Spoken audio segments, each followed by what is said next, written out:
에스겔 선지자가 이 32장 1절에서 16절 말씀을 계시로 받은 때가 BC 585년 봄이라고 말씀을 드렸습니다.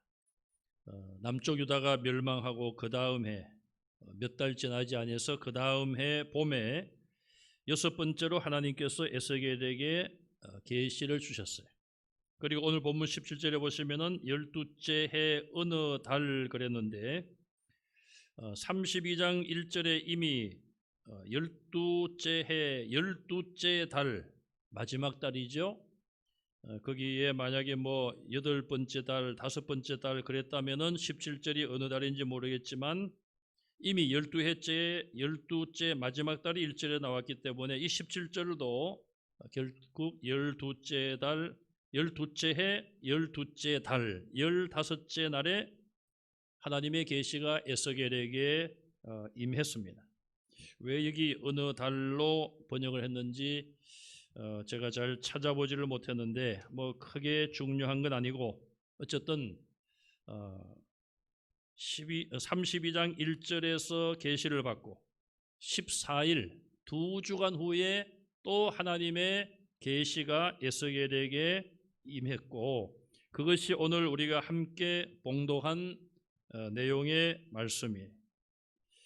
에스겔에게 주신 7번째 이 계시의 말씀은 이스라엘 백성들이 아무리 어려운 형편에 처해 있다 할지라도 앞으로 애굽을 비롯한 주변 나라들이 멸망을 받게 되므로 그들의 멸망과 지금 이스라엘이 겪고 있는 어려움과 비교해 보면 아무것도 아니다. 그렇게 큰 어려움이 아니다. 그것을 깨닫게 하는 내용이 오늘 본문의 내용이에요. 지금 이스라엘 백성들은 바벨론의 포로로 잡혀가서 이제 막 몇 개월째 어려운 그런 외국에서의 삶을 시작을 했죠. 그런데 하나님께서 에스겔을 통하여 애굽과 주변 나라가 망할 것을 예고하게 하심으로 그들의 마음에 조금이나마 위로가 되게 하신 것을 알 수 있습니다. 오늘 본문에 보시면은 그 당시 고대 근동 사람들이 얼마나 비참하게 죽음을 맞이했는가, 또 많은 전쟁을 통하여 많은 사람들이 죽었다는 것을 오늘 본문에서 알 수가 있습니다.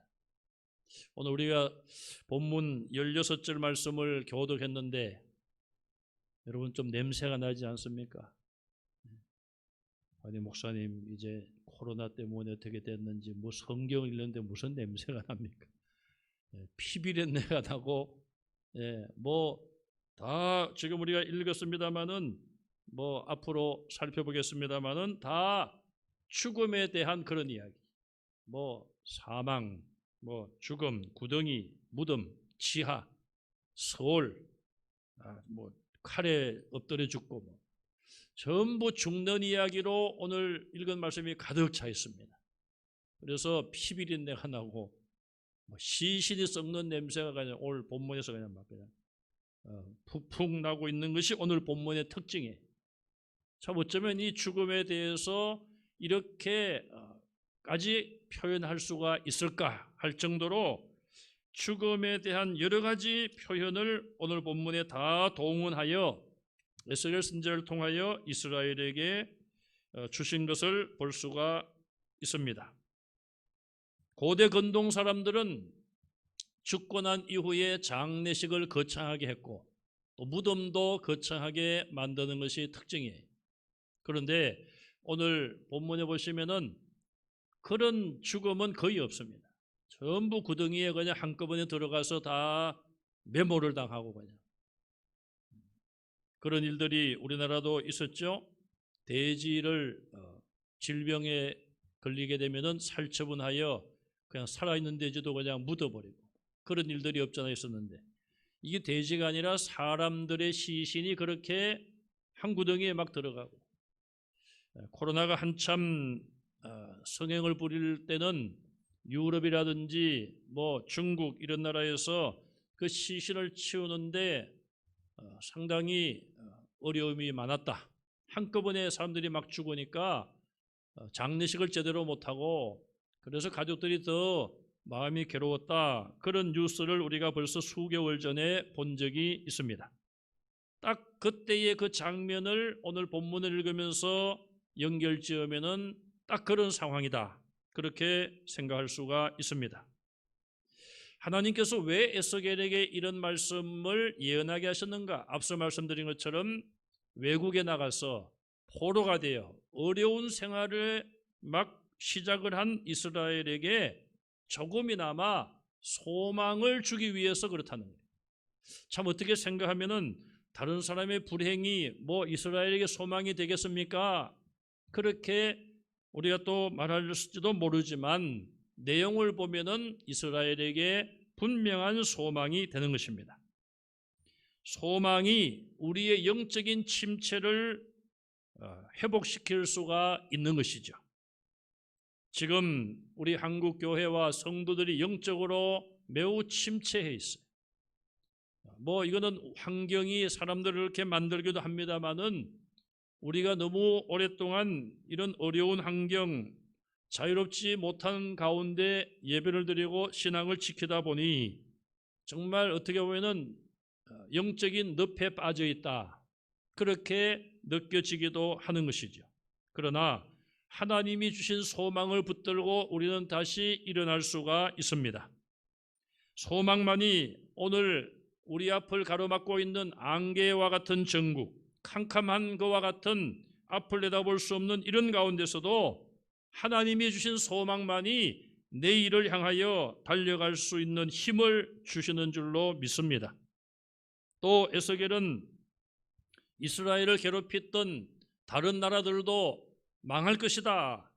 그렇게 오늘 본문에서 말씀하고 있어요. 이미 우리가 27장, 28장에서는 큰 배를 만들어 가지고 바다의 무역을 주름잡던 부강한 나라 두로의 멸망을 우리가 앞에서 이미 보았어요.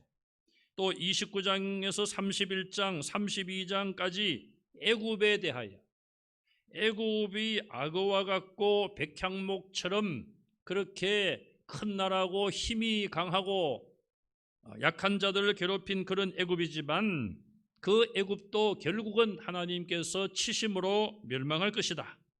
이런 예언의 말씀이 계속해서 이어지고 있습니다. 오늘 본문으로 와서 보면 첫째로 16절에서 21절을 보시면 애굽 나라의 멸망에 대한 말씀이 또 한 번 나오고 있습니다. 자, 애굽 왕이나 애굽 사람들이 죽게 되면 거대한 장례식을 합니다. 앞서 말씀드린 것처럼 고대 근동 지방은 대부분 장례식을 거창하게 합니다. 제가 지난번에 호주에 가서 보았더니요, 공동묘지를 한번 가보았습니다.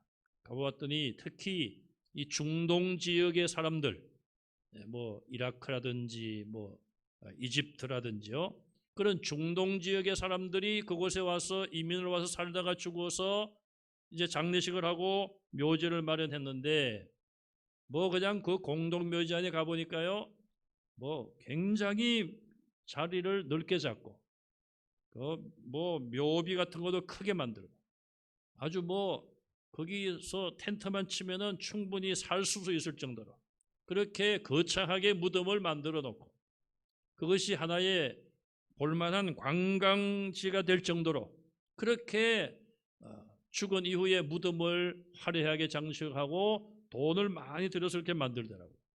그것과 비교하면 참 우리나라는 검소하다 그런 생각을 제가 해보았어요. 자, 애굽, 이집트죠. 지금의 이 애굽이란 나라도 그런 일에 굉장히 신경을 많이 썼어요. 우리가 뭐 피라미드 같은 걸 보면은 최대 높이가 147m라고. 국왕이나 왕비의 무덤으로 사용했는데 돌을 얼마나 갖다가 그걸 돌로 쌓아서 만들었는지 돌이 평균 2.5톤이래요. 돌 하나가 2.5톤. 그러니 뭐 상상을 초월하죠. 그런 돌이 자그마치 230만 개, 230만 개를 쌓아가지고 그 큰 피라미드를 만들고 그 왕이나 왕비가 죽으면은 무덤으로 사용하고 정말 그 안에 들어가면은 뭐 들어가 본 분이 계시는지 모르겠습니다만 길을 잘못하면 잃을 정도로 그렇게 큰 그런 것이 고대 근동, 특히 이집트, 애굽의 묘지예요. 묘지. 왕이나 왕비의 묘지가 그렇게 거창했습니다. 자, 그런데 오늘 본문에 보시면은 왕이나 또 애굽의 유명하고 강한 나라의 여자들, 그들이 이 바로 왕이 그들과 함께 구덩이에 내려가고 지하에 던져진다, 그렇게 말하고 있어요. 왕이라고 해서 뭐 거대한 무덤에 장례식을 거창하게 하는 것이 아니라 다른 나라에 이름 있는 여인들, 권력 있는 여인들과 함께 땅속에 던져지고 구덩이에 내려간다, 그렇게 말하고 있습니다. 이것은 나라가 완전히 멸망하고 왕이 죽임을 당하여 결국은 국장으로 장례도 하지 못하고 비참하게 최후를 맞춰지는 것을 예고하고 있는 것입니다. 죽고 멸망한다는 표현이 20절에서 21절에 나오는데 죽임 가운데에 엎드러질 것이다, 죽어서 엎드러진다, 또 칼에 넘어진 바 된다. 이건 전쟁으로 인하여 많은 사람이 죽임을 당한다는 의미죠.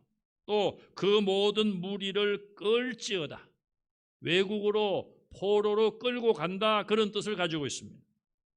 또 용사 중에 강한 자라 해도 자기를 돕던 자들과 함께 소홀에 들어가고 할례 받지 아니하는 아는 자들, 곧 칼에 죽임을 당한 자처럼 내려가서 누우리라. 내려간다, 눕는다, 이렇게 예고를 하고 있습니다. 자, 애굽 왕 바로는 권력의 상징이에요. 그렇게 칼을 휘두르고 권력의 칼을 휘둘렀던 이 바로 왕이라 할지라도 하나님이 그 권력을 빼앗아 버리면 이제는 결국 다른 사람들처럼 똑같이 구덩이에 파묻힌다, 뭐 거창하게 장례식을 할 수 있는 그런 여건이 아니라 구덩이에 내려간다. 서울은 그냥 쉽게 이해하면은 지옥 같은 곳이라고 생각하면 돼요. 그런 곳에 내려가고 말리라. 불행한 죽음이 예고된 그런 예언이. 두 번째로 모든 나라의 권력자들이나 군대 군인들과 국민들이 모두 다 거기에 있을 것이다. 거기에 있다. 오늘 읽은 말씀 보시면은 우리 한번 보실까요? 읽은 본문을 한번 보시면은 자, 22절 말씀부터 보시면 22절 맨 처음에 뭐가 나오죠? 거기에. 또 24절에도요. 거기에. 26절에도 거기에. 29절에도 거기에. 거기가 어딜까요? 동학 경모 동학 묘지일까요? 네. 공도 묘지일까요? 여기 뭔데 이렇게 계속해서 거기에. 영어 성경에 보니까 there is 혹은 복수면은 되어라. 되어라. 그 말은 거기에 뭐가 있다, 그런 영어 말인데요. 그렇게 번역을 했는데 어쨌든 여기 보니까 거기에 있을 것이다. 어떤 나라 이름을 이야기하고 그 나라의 권력자들이나 그 나라의 백성들도 그 나라의 고관들도 거기에 있을 것이다. 거기에 있다. 자, 첫 번째 나라는 22절에 보시면은 아수르가 나와요. 아수르와 그 온 무리가 거기에 있을 것이다. 두 번째 나라는 24절에 엘람과 그 모든 무리가 거기에 있다. 세 번째 나라는 26절에 메섹과 두발과 그 모든 무리가 거기에 있다. 네 번째 나라는 29절에 에돔의 왕들과 그 모든 고관들이 거기에 있다. 다섯 번째 나라는 30절에 보면 시돈의 모든 사람들도 거기에 있다 그랬어요. 여기 지명 혹은 나라의 이름이 다섯 군데 정도가, 6군데, 아수르까지 6군데 정도가 나오고 있습니다. 이스라엘을 기준으로 지리적으로 이것을 분포를 보면요, 이스라엘의 동쪽은 여기 나온 24절에 나온 엘람이라는 나라가 있어요. 이스라엘의 동쪽에 엘람이 있습니다. 또 이스라엘의 저 밑에 남쪽은 남동쪽인데 에돔이라는 나라가 있어요. 에돔. 이스라엘의 북쪽에는 아수르, 시돈, 메색, 두발. 이 북서쪽에, 특별히 북서쪽에는 메색과 두발이 있어요. 그러면은 이스라엘의 서쪽은 어느 나라가 있습니까? 서쪽으로 쭉 내려가면은 바로 애굽이라는 나라가 있어요. 자, 이스라엘을 중심으로 해서 동서남북에 있던 여러 나라들의 이름을 지금 여기 22절부터 30절까지 6지명, 애국까지 하면 7나라의 이름을 쭉 이야기하고 있습니다. 자, 이스라엘을 중심으로 동서남북에 있었던 중요한 나라들의 이름을 다 여기서 이야기하면서 그 모든 나라의 왕과 고관, 그들이 거기에 있다. 거기에 있다. 거기가 어딘지 궁금하지 않으십니까? 자, 그럼 여기 거기가 어디를 말하는가? 같이 읽은 오늘 본문 말씀을 보시면은 거기는 죽음과 장사 지낸 바 된 장소를 의미하고 있습니다. 죽은 자들이 가는 곳이다 이 말이에요. 죽은 자들이 가는 곳, 장사 지낸 바 된 자들이 가는 곳입니다. 두 번째, 여기 거기는 무엇인가? 이거는 오늘 본문에 또 많이 나온 그런 말씀 중에 한 가지가 뭔가 하면요, 내려간다. 그런 말씀, 내려간다. 자, 죽은 자들과 장사 지낸 바 된 자들이 내려간다. 지금은 뭐 화장을 해서 어떻게 보면 내려간다가 아니라 낙골당 뭐 한 15층으로 올라간다. 낙골당이 마치 아파트처럼 여러분 굉장히 막 이렇게 높이 있지 않습니까? 제일 비싼 층은 사람이 딱 섰을 때 눈높이에 있는 게 제일 비싸대요. 그리고 이제 그 위에도 좀 비쌀 거고 밑에일수록 싸다고 하는데, 어쨌든 죽은 자, 장사 지낸 바 된 자들이 가는 곳이 바로 거기. 우리말에 거식이라는 데가 거식이. 여기는 거기입니다. 거기 하면은 죽은 자, 장사 지낸 바 된 자들이 가는 곳이다. 그래서 오늘 본문에 보시면은 내려간다 이런 말이 10번 나오고 있습니다. 내려간다. 죽은 자들이 다 옛날에 매장을 했지 않습니까? 그러니까 땅속으로 내려간다. 그래서 내려간다. 또 구덩이란 말이 6번 나오고 있습니다. 구덩이란 말이 6번 나와요. 오늘 이 본문에는 반복되는 말이 너무너무 많아가지고요, 제가 이걸 그냥 분류를 해가지고 막 발을 정자 그어가면서 막 세렸어요. 한두 개 틀릴 수도 있는데 거의 맞을 거예요. 서울이란 말도 2번이 나오고 있습니다. 그래서 구덩이, 서울, 또 무덤이란 말은 6번 나와요. 지하로 내려간다. 지하란 말이 2번 나와요. 그러니까 이 구덩이, 무덤, 서울, 지하로 내려간다. 이 죽은 자들이 가는 곳 아니에요? 내려간다. 그리고 16번 죽음 후에 가는 곳이 바로 거기라고 설명하고 있어요. 16번 죽음 후에 가는 곳. 10번은 그곳으로 내려간다. 그렇게 표현하고 있어요. 그곳으로 내려간다. 무덤과 구덩이로 내려간다. 그렇게 설명하고 있습니다.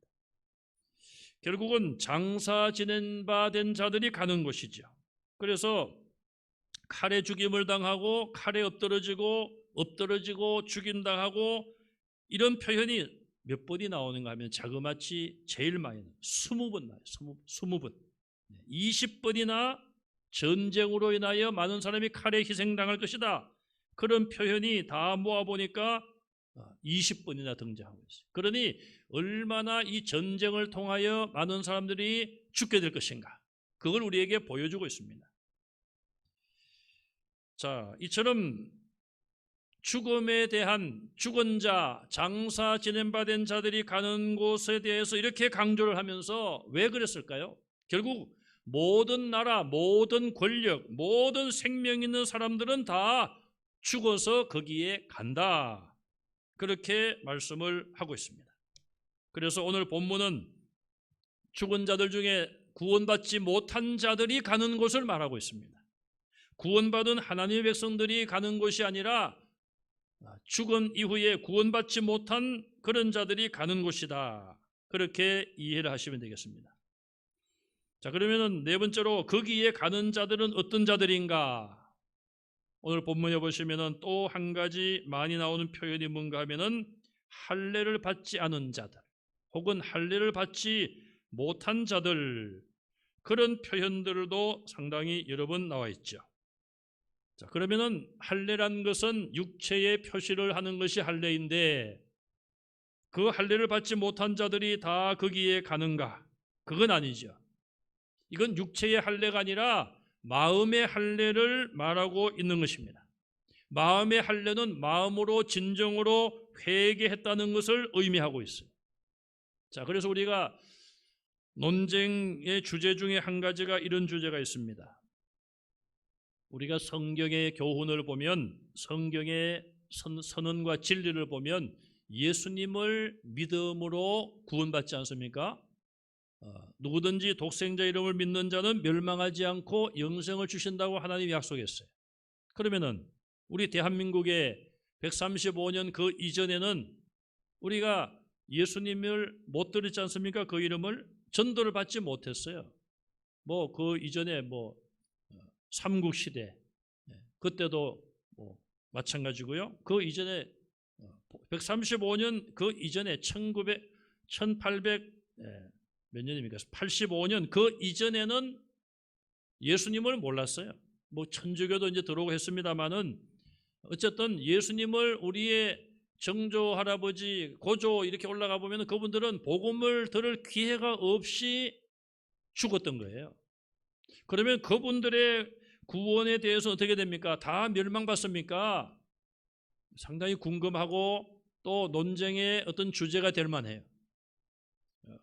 그거는 지금까지 제가 배우고 내린 결론은 이렇습니다. 복음을 듣고도 안 믿는 자는 구원을 받지 못하죠, 당연히. 그러나 예수님의 이름을 듣지 못하고 죽은 자들은 첫째, 하나님의 구원 계획 속에 들어있는 자들은 구원받아요. 우리가 알 수 없는 거예요, 그것은.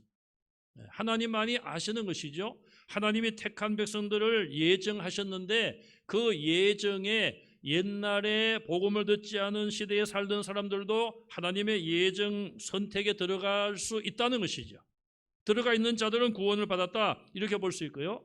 또 그 예언 하나님의 예정에 들어간 자들은 오늘 이 본문에 할례를 받지 않은 자 이렇게 말했는데 이것은 육체의 할례가 아니라 마음의 할례를 말하는 것이고, 이걸 달리 표현하면은 자기 죄를 회개하고 새로운 사람으로 살아가는 모습을 말하는 거예요.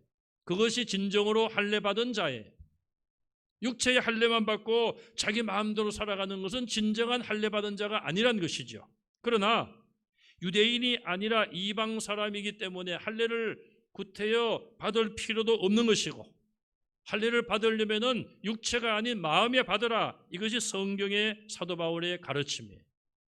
그렇다면 예수님 이름이 전파되기 전에 옛날 사람들은 지금 말씀드린 것처럼 하나님의 구원 계획 속에 들어있는 자들은 구원받았을 것이고, 또 하나님께서는 그런 자들에게 마음의 감동을 주시고 그들이 자기 잘못을 진정으로 회개하고 선하고 의롭고 진실하게 살 수 있도록 성령께서 그들의 삶을 인도해 주셨다. 그들은 모르지만 그 정도로 정리를 하는 것이 지금까지 제가 배우고 내린 하나의 결론이에요. 그러니까 우리는 거기에 대해서 뭐 지나치게 관심을 가지고 걱정할 필요가 없습니다. 우리 고조 할아버지가 지옥 갔으면 어떡하지? 지금 뭐 그게 문제입니까? 지금 우리의 자녀들, 우리 후세들이 예수 잘 믿게 하는 게 문제지, 세상 떠난 분들에 대해서는 우리가 걱정하지 않아도 되는 거예요. 자꾸 그런 걱정을 하다 보니까 중세시대 때에 이상한 그 교회에서 면죄부를 팔면서 부모님이 지옥에 갔으면 이 면죄부를 돈을 주고 사면은 연옥으로 갑니다. 성경에 연옥도 안 나오는데, 옛날에 제가 고향에 살던 그 세 살던 여고생 이름이 연옥인데 연옥으로 간다. 또 이 면죄부를 사면은 연옥에 있던 사람이 천국으로 간다. 이렇게 교회가 그냥 면죄부를 팔아서 장사를 하고 돈을 벌었습니다. 그러니 교회가 얼마나 타락했습니까? 그러니 우리가 이미 돌아가신 분들에 대해서는 우리가 걱정한다고 될 일도 아니고 뭐 누구하고 뭐 그거 가지고 논쟁을 하거나 뭐 싸우고 날 필요가 없는 거예요. 지금 살아있는 사람들, 우리의 자녀들, 그들 신앙생활만 걱정해도 다 못하는 거. 그들 위해서 이제 기도하는 게 필요하겠죠. 자, 그래서 어쨌든 여기 할례를 받지 못했다, 할례를 받지 않았다, 이 말은 다른 말로 하면은 정말 그들이 인간의 양심 속에는 그래도 하나님의 형상이 조금은 있을 텐데 그 양심의 가책에 회개하고 정말 진실하고 의롭고 착하게 살려고 노력해야 될 텐데 그런 노력 없이 마음의 할례를 받지 못하고 자기 욕심대로 남을 괴롭히며 죄를 짓고 하나님 앞에 우상 숭배하고 교만하게 살고 그렇게 했던 자들, 그들이 바로 어디로 간다고요? 오늘 본문에 거기 땅에 내려가고 소홀에, 구덩이에, 무덤에, 지하에 내려가는 거예요. 두 번째, 한때는 강하여 세상 사람들을 두렵게 했던 자다. 여러분, 이게 참 중요한 말씀이에요. 한때는 그들이 세상에서 권력을 잡고 다른 세상에 존재하던 생존했던 사람들, 그들을 두렵게 했던 자들이다. 19절 말씀에 너의 아름다움이 어떤 사람들보다 뛰어나냐, 너의 아름다움, 권력의 힘, 그런 것을 말하는 것이죠. 21절에 용사 가운데 강한 자였다. 용사 가운데서도 큰 힘을 가진 자들이었어요. 29절에 그들이 강성하였었으나 과거에 한때는 그들이 강성했다. 30절에 본래는 강성하였으므로 그들은 처음부터 강성한 자들이었다, 이 말이에요. 하나님이 그들에게 힘을 주셨을 때 그들은 그 힘 때문에 교만해졌고 그 힘으로 다른 사람을 괴롭히고 다른 약한 나라들을 침략하고 그 권력으로 다른 사람들을 괴롭히고 자기들의 배만 채우는 그런 삶을 살았던 거예요. 그 힘으로 세상에 살고 있던 자들을 두렵게 했던 자들. 이 표현이요 23절부터 27절까지 계속 나오고 있어요. 그리고 30절, 32절에도 나오고 있어요. 7번이나 이렇게 표현하고 있어요. 세상에 있던 자들을 두렵게 했던 자들이라. 자기 권력과 힘을 가지고 이 세상에 살아있는 자들을 힘들게 하고 괴롭힌 자들, 하나님께서는 언젠가 그들이 행한 대로 갚아주시는 거예요. 그들은 다 어디로 간다고요? 오늘 본문에 거기에 가는 거기에. 오늘 수요일에 오신 분들은 이제 거기에, 이게 하나의 암호예요, 암호. 오늘 오신 분들만 집에서 온라인으로 예배 드리신 분들은 거기에, 다음부터 우리 인사를 거기에 가지 맙시다. 거기에 가는 사람들을 구원합시다. 그렇게 하면 좋겠어요. 자, 이 거기에는 죽음의 자리요, 구덩이요, 무덤이요, 지하, 서울, 지옥이에요, 지옥. 그냥 단순한 죽음이 아니에요.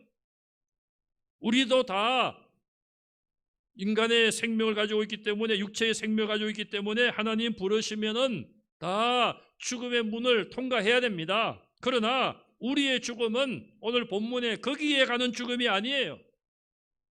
영생을 향한 천국문을 향하여 가는 출발이 바로 우리의 죽음이에요. 오늘 이 말씀을 통하여 우리가 알 수 있는 것은 무엇입니까? 하나님께서 권력을 주시고 지도자를 세워주시는데 하나님은 때가 되면 반드시 그 책임을 물으시는 거예요. 왜 이 지구상에 많은 전쟁이 일어났습니까? 지도자들의 욕심 때문에 그런 것 아니에요? 땅을 넓히기 위하여서 자기 힘을 과시하고 자기 지위를 높이고 많은 것을 누리고 왕이 아니라 황제가 되려고 사람들이 전쟁을 일으키고 다른 나라를 침략하고 짓밟고 그렇게 권력과 힘을 사용했습니다. 그러나 때가 되면 하나님께서 그들을 다 멸하시고 그들에게 모든 것 가지고 있던 것들을 다 빼앗으시고 그들도 똑같이 다른 사람들과 같이 거기에 내려갈 수밖에 없는 거예요. 하나님이 저와 여러분들의 힘과 능력, 지식, 지혜, 물질, 시간, 건강, 생명, 믿음을 주셨습니까? 과연 우리는 그것을 가지고 어떻게 살아가고 있는가? 누구를 위하여 어떤 삶을 살고 있는지 우리 자신들을 돌아봐야 할 것입니다. 하나님이 내게 주신 것 가지고 하나님께 영광을 돌리고 이웃을 사랑하는 일에 힘써 사용하는 우리 성도들이 다 되시고, 이 세상 속에서 살아가면서 하나님이 주신 것 가지고 다른 사람을 두렵게 하는 자가 아니라 정말 두려워하는 자들에게 위로를 주고 그 두려움을 사라지게 하고, 겁먹고 살아가는 자들에게 그 겁과 두려움과 눌림에서 해방시켜 줄 수 있는 그런 성도들이 되시기를 바랍니다. 그렇게 하려면 어떻게 해야 되겠습니까? 우리가 돈에 사로잡히는 사람들도 있고요, 마귀에게 사로잡힌 자들도 있고, 죄 때문에 죄에 사로잡혀 살아가는 자들도 있고, 그로 인한 양심의 가책과 여러 가지 괴로움 속에 살아가는 자들이 얼마나 많습니까? 정말 우리나라가 자살하는 사람들이 얼마나 많아요? 코로나 때문에 더 많아지고, 오늘도 많은 사건 사고 속에 많은 사람들이 죽어가고 있습니다. 우리와 같이 부활과 영생과 천국을 믿지 못하는 자들은 그 사망의 그림자가 올 때 두려워 떨고 있습니다. 우리가 저들에게 줄 수 있는 것은 무엇입니까? 돈이 줄 수 없는 것, 권력이 줄 수 없는 것, 그러나 가장 필요한 것, 저들의 두려움을 물리칠 수 있는 복음을 주고 예수 그리스도를 줄 수 있는 우리 성도들이 다 되시기를 주님의 이름으로 축원합니다.